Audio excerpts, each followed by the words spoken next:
Alors, il y a des possibilités d'opération. Pour ce qui est de la main, du pied, etc., je ne sais pas, parce que vu que je n'en suis pas atteinte, euh, je, je ne m'y connais pas vraiment. Par contre, pour ce qui est du pectoral, voilà, j'ai eu quand même pas mal de renseignements, donc je m'y connais un peu plus, on va dire, pas non plus parfaitement, et forcément c'est les chirurgiens qui savent le mieux, mais il existe quand même principalement trois solutions.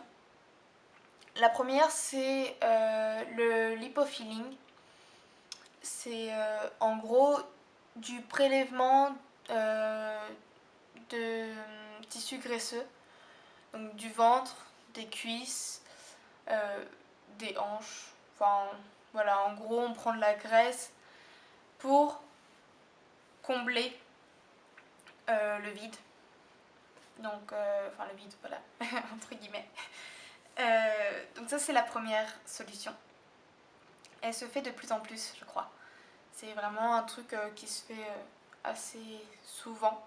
Et une autre solution qui est aussi assez fréquente, c'est l'implant en silicone.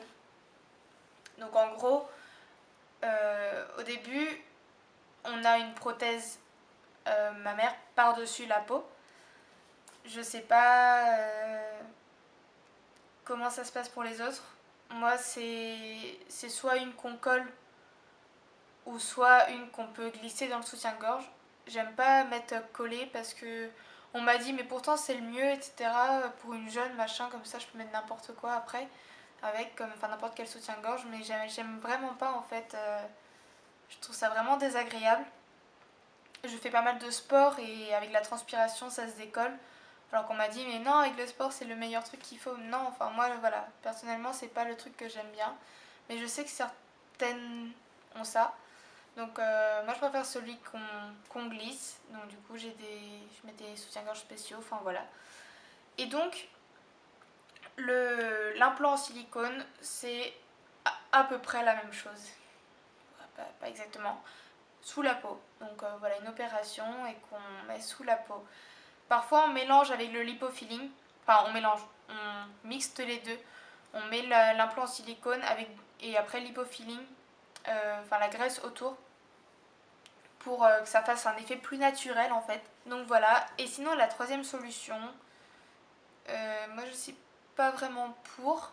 Je pense pas que je ferai ça quand je me ferai opérer. Et je sais que ça se fait de moins en moins. C'est transposer un muscle du dos. Donc le pectoral dorsal, une ouverture dans le dos, on prend et on le déplace, on le transpose à, à l'avant. Euh, Pourquoi ça ne se fait plus trop? Parce qu'après, forcément, ça fait des problèmes de dos, enfin souvent, parce que voilà, ça, je sais pas comment dire, mais ouais, après il peut y avoir des répercussions au niveau du dos.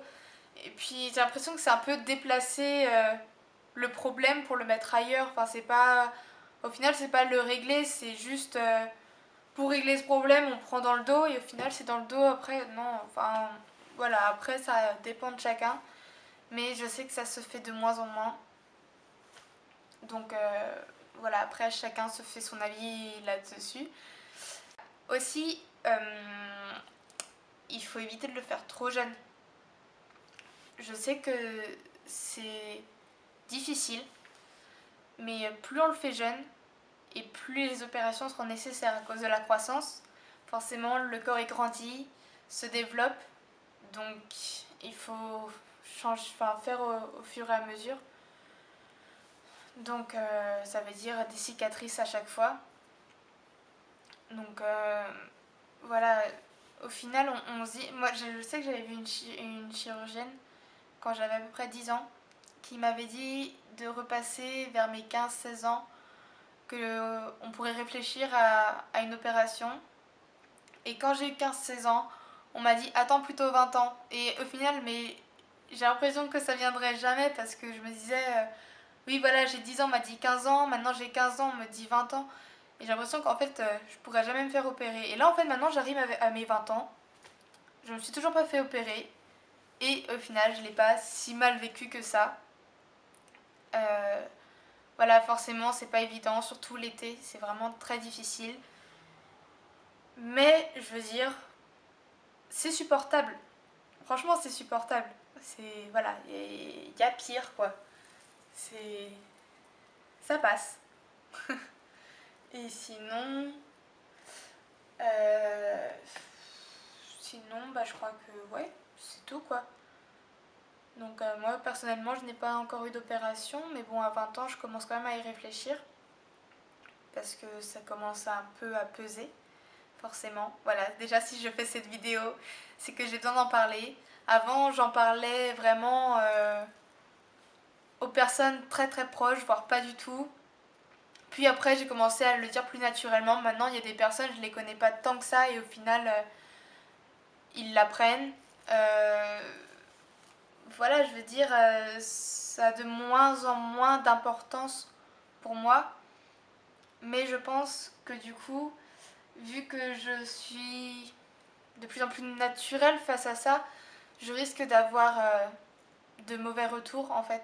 Et voilà, ce serait quand même bien que je me fasse opérer. Je pense que j'arrive à un stade où je me sens prête. Et encore l'opération, j'ai encore beaucoup de peur, de crainte, mais je pense que c'est normal. Mais voilà, en tout cas, ne le faites pas trop tôt. Pour la main, c'est vraiment différent parce que la main, ça se voit beaucoup plus, etc. Mais pour l'opération pour le pectoral, franchement, voilà, il faut vraiment se sentir prête.